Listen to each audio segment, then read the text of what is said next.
Então, eu gostaria muito de falar sobre histórias infantis, histórias de vida, sobre histórias. O que é interessante para mim é que é muito fácil trabalhar com histórias de qualquer tipo, quaisquer que sejam elas. Por exemplo, uma música pode ser uma história, né? Uma história infantil, um teatro, uma fofoca, uma história de alguém que eu gosto, a minha própria história. Tudo isso é ferramenta de trabalho para que eu possa desvendar onde está o obstáculo para que o cliente possa alcançar a solução do que ele precisa, inclusive eu, como minha própria cliente. As histórias têm diferentes significados para cada um. Quando eu conto uma história, eu evito de dar um conselho. Quando eu conto uma história, eu estou evitando de falar sobre algo pessoal, mas eu estou falando sobre a minha intimidade. E o cliente também. Quando o cliente me conta, por exemplo, sobre a história preferida dele e me conta qual que é o trecho preferido dessa história, ele está me contando algo que é importante na vida dele. E então eu posso desvendar isso, me aprofundar nisso, sem invadir a intimidade do cliente. Eu posso aconselhá-lo, sem ser um conselho propriamente dito, modificando essa história, dando pequenas sugestões de: "Ah, como seria, por exemplo, se na época do Chapeuzinho Vermelho existissem telefones celulares e ela pudesse mandar uma mensagem para alguém pedindo socorro?". Então, as histórias me possibilitam intervir, ouvir, interpretar, sem invadir a privacidade do cliente. Ele se sente mais solto, eu me sinto mais à vontade para poder aplicar o meu conhecimento, tanto de hipnose, quanto de constelação, quanto de simbologia. E isso torna o tratamento tão mais leve quanto mais profundo. O cliente não se sente ferido na dignidade dele e eu não me sinto obrigada a acertar detalhes que não são relevantes, como, por exemplo, nomes de pessoas, julgamentos sobre pessoas, etc. E isso facilita o meu trabalho e facilita a entrega do cliente. Ele consegue ficar mais à vontade, ele consegue não se sentir observado, checado, e eu também não me sinto pressionada a dar uma solução que ele espera, e sim apenas sugestões daquilo que pode ser que ele seja capaz ou não, pode ser que ele use naquele momento ou não. Então, as histórias, apesar de serem símbolos, elas fazem parte da nossa vida como se fossem nossos parentes, nossa casa, nossos móveis, a nossa infância, a nossa adolescência, situações que ocorreram na nossa vida. E elas ainda são amplas no sentido de que não precisa ser uma história com começo, meio e fim. Por exemplo, quando eu trabalho com a letra de uma música, ou com o ritmo de uma música, ou com a expressão de algum artista quando ele canta, isso tudo faz parte dos elementos que compõem a vida e a intimidade secreta do cliente que ele nunca disse para ninguém e que pode ser onde esteja escondida a solução daquilo que ele procura. Então a história, além de ser divertida, de ser colorida, ela dá essa amplitude, esse espaço para todos nós, para mim, para o cliente, para a família, né. Porque o que que as pessoas pensam de quem faz terapia ou de quem trabalha com terapia? "Ah, fulano está pagando ciclano para falar mal da gente".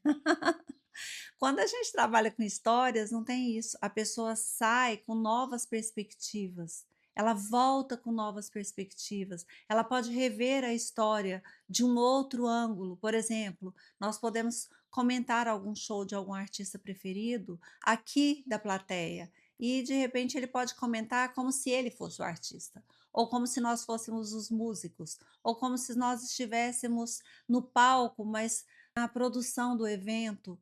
E todas essas perspectivas diferentes nos ensinam que podem haver perspectivas diferentes na vida da pessoa e na situação que ela está atravessando, usando artifícios que as histórias usam. Na psicologia, existe uma parte da psicologia que é dedicada especialmente à cura, né, ou ao tratamento com histórias infantis. Inclusive, existe um livro muito bom que chama Contos de Fadas que Curam. Nas constelações familiares, nós utilizamos as histórias como se elas fossem o trecho da vida mais importante da pessoa que acontece na infância, é ensaiado na adolescência e depois executado na vida adulta. Na verdade, o Bert Hellinger fala disso nas constelações, mas isso foi, adaptado do trabalho de Eric Berne, né. Ele dizia o quê? Que quando a gente escolhe uma história, quando a gente se encanta com uma história, essa história geralmente representa o momento em que nós saímos do trilho que era nosso destino e entramos numa trilha onde nós podemos salvar alguém importante da família. Que na adolescência nós escolhemos esses atores e ensaiamos isso. Nós meio que simulamos aquela história. E que quando nós somos adultos, nós executamos. Então, por exemplo, se a casa da criança pegou fogo quando ela era criança, quando ela era pequena, e a família perdeu tudo, ela pode dizer para si mesma: quando eu crescer, eu vou ser um bombeiro. Então, se alguma casa pegar fogo, eu vou chegar e apagar antes que a casa toda se queime. Ou ela pode dizer: "Ah, eu vou ser um engenheiro de materiais, eu vou ter alguma profissão e eu vou inventar uma casa que nunca pegue fogo". Só que ela faz isso inconscientemente, ela faz porque é pequena, porque o mundo infantil dela ainda não é capaz de trazer uma solução como um adulto, e ela quer salvar os adultos. Então, quando ela cresce e esqueceu dessa história, mas ela está guardado no inconsciente dela, ela começa, por exemplo, a querer acender a fogueira dos acampamentos, se ela for um escoteiro, se ela for acampar com os pais. Ela gosta, por exemplo, de fazer rituais com velas no Natal. E aí ela está ensaiando a questão do fogo. E quando ela cresce, na vida adulta, ela vai escolher uma dessas profissões, aquela mais adequada à realidade dela e à idade dela, em que ela está executando o papel de salvador e evitando que a casa dela de quando era pequena pegue fogo e que a família toda sofra com isso. Esse é um jeito de Eric Berne trabalhar.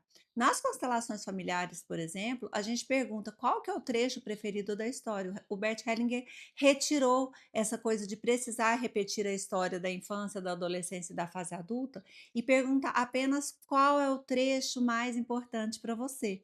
Porque o trecho tem símbolos muito relevantes para a história da criança. Por exemplo, eu já tratei de várias pessoas em que a história preferida era Alice no País das Maravilhas. Para, Jacob e Siegfried Schneider, Alice é uma menina louca, então nós procuraríamos alguém que foi excluído por algum tipo de loucura na família. Para mim, já aconteceu o caso em que o trecho preferido é quando a Alice caiu do buraco e ficou pequenininha. Então ela era grande e ela passou pelo buraco e ficou pequena lá dentro. Isso me lembrou imediatamente o canal do parto. Então eu perguntei se alguma mãe havia tido algum problema no parto com a criança. E ela falou que ela mesma tinha tido problema e que ela não conseguia passar e que teve que nascer a fórceps, ou seja, o canal vaginal, o buraco onde a Alice estava passando e ela precisou passar, teve que ser meio que aberto para que a criança fosse salva. Eu já vi a Alice, por exemplo, ser, né, a parte preferida, a da rainha, onde ela repetia constantemente: "Cortem-lhe as cabeças". E havia assassinatos na família, assassinatos com tragédias muito grandes, onde as pessoas foram, por exemplo, esquartejadas. Então, nem sempre é tão óbvio, mas no contexto da sessão, olhando para o cliente como um todo, o que que o constelador tem que observar? Como que o cliente anda, como que ele se veste, como que ele senta. A gente trabalha um pouco com PNL nesse sentido. E aí, ao longo da sessão, se ela escolhe esse trecho preferido e isso me traz algum insight simbólico, eu faço a pergunta e isso aconteceu no sistema dela, automaticamente isso vem à luz, vem à consciência e então a solução é possível. Para mim, né? Cada constelador trabalha do seu jeito. Eu tenho 25 anos de experiência com constelação. Então, eu ouço o cliente, mas eu ouço percebendo o que está atrás do que ele está me contando. Como eu atendo mais em sessões individuais, eu anoto o que o cliente está dizendo, para dar a ele uma ordem cronológica, uma ordem do que ele está falando, para ele perceber se ele repete alguma coisa e etc. E depois, o que é mais relevante no meu trabalho é a imagem que o cliente coloca. Então, quando eu uso os objetos, ou bonecos, ou outros tipos de objetos, ou quando eu uso as cenas das histórias, como a colocação da imagem, que poucos consteladores fazem, mas eu faço, usar a cena como se fosse a imagem que ele coloca, nesta cena é que eu vou perceber se ele se coloca nesse lugar. Se ele está identificado com alguém que está excluído, se ele está se colocando menor do que alguém que para o qual ele deveria ser maior, por exemplo, se um pai está se comportando como um filho para o próprio filho e não como pai, quebrando a hierarquia, ou se, por exemplo, entre sócios, ou entre marido e mulher, ou entre irmãos, há uma briga que não são deles, e então na história provavelmente vai ter alguém muito importante, mas que não é tão relevante, e os coadjuvantes aqui atrás que pode ter uma briga entre eles, por exemplo, os gêmeos, né, na Alice no País das Maravilhas. Então, depende da imagem do cliente, eu vou ver se ele se identifica com qualquer um desses papéis. Não necessariamente é sempre com o protagonista, pode ser até com cenário, pode ser até com a música. Eu já fiz trabalhos em que a música que tocava naquele instante é que era importante para a pessoa. Então é por isso que é importante olharmos o contexto, olharmos o cliente como um todo e principalmente olharmos para a imagem que ele coloca, porque a própria imagem é uma história contada de uma maneira não verbal. É por isso que é tão bonito e é tão bom para mim trabalhar com histórias. Em todos os níveis que eu trabalho com histórias, com a hipnose ericksoniana, com metáforas, com os mitos do Joseph Campbell, com a simbologia e com a sincronicidade do Jung, em tudo isso eu uso os símbolos. Então, quando eu estou observando o que que é simbólico para aquele cliente e o que quer dizer para ele e não para mim, eu meio que devolvo essa percepção para ele, para que ele identifique isso. E pode ser até com a música. Então, eu sempre digo no meu trabalho o seguinte, que se a gente for pensar que a nossa vida é uma história, né, se nós mudarmos o figurino, nós mudamos a história. Se nós mudarmos o cenário, nós mudamos a história. Se nós mudarmos o nome dos personagens, nós mudamos a história. Se nós mudarmos os atores, nós mudamos a história. Se nós mudarmos o título, nós mudamos a história. Se mudarmos a trilha sonora, nós mudamos a história. E isso é uma maneira mágica, poética e ao mesmo tempo muito prática de mudar a nossa história.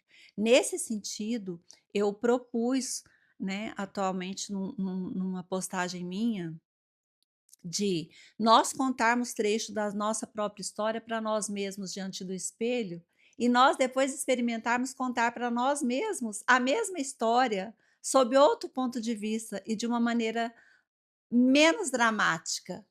E isso atua inclusive no presente, apesar da gente estar falando da nossa história do passado até aqui.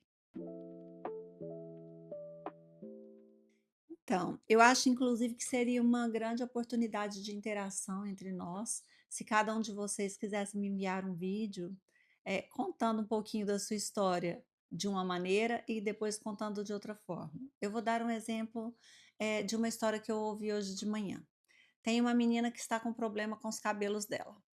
E ela tem uns cabelos lindos, cacheados, volumosos, e ouviu a vida toda que aquele cabelo era feio e que era difícil de cuidar. Quando ela me contou sobre isso e me disse que o cabelo era muito comprido e que a mãe judiava na hora de desembaraçar o cabelo e criticava, a ideia que me veio foi uma ideia linda, foi a ideia da Rapunzel. Eu acho o cabelo da Rapunzel maravilhoso, né, gente, imagina, um cabelo tão forte que ela jogava lá da torre e o príncipe podia subir para tirá-la de lá. Esse cabelo pode ser para ela o símbolo de que ela é uma princesa que está fechada em alguma torre. Ela é uma princesa que, se deixar os cabelos crescer, o príncipe pode subir. Mas como ela teve muito medo quando ela era criança e sentiu muita raiva da mãe em relação a esse cabelo e ficou tentando consertar esse cabelo, ela começou a fazer isso, não foi por ela, foi pela mãe. E aí, como ela não conseguiu agradar a essa mãe, talvez ela não consiga agradar o príncipe. Então, quando ela acha que ele vai subir, ela corta. Qualquer eventualidade, ela corta. Acontece uma coisa difícil, ela corta de novo. Aí não tem mais como cortar aqui, ela corta a franja. Aí, como não tem mais como cortar a franja, ela vai e prende. Então, é um tipo de história que nós poderíamos contar de uma forma diferente. Por exemplo, lendo a história da da Rapunzel para ela, e dizendo que no fundo Rapunzel era só um apelido. Na verdade o nome dela era fulana de tal, e dizer o nome da cliente. Seria uma intervenção maravilhosa. Eu proponho que pelo menos durante um mês, né, eu aguarde, vocês me mandem, um filme amador mesmo seu, de você contando a sua história, da maneira como você está acostumado a contar, porque a gente sempre tem uma maneira de contar a nossa vida, né. "Ah, eu nasci assim, eu cresci assim, sempre aconteceu tal coisa". Então contar isso para você mesmo gravando, e depois descobrir um novo jeito de contar com as vantagens que isso trouxe para você. Me enviar, e então eu vou selecionar algumas dessas histórias e fazer alguns vídeos comentando e fazendo intervenções a favor desse cliente.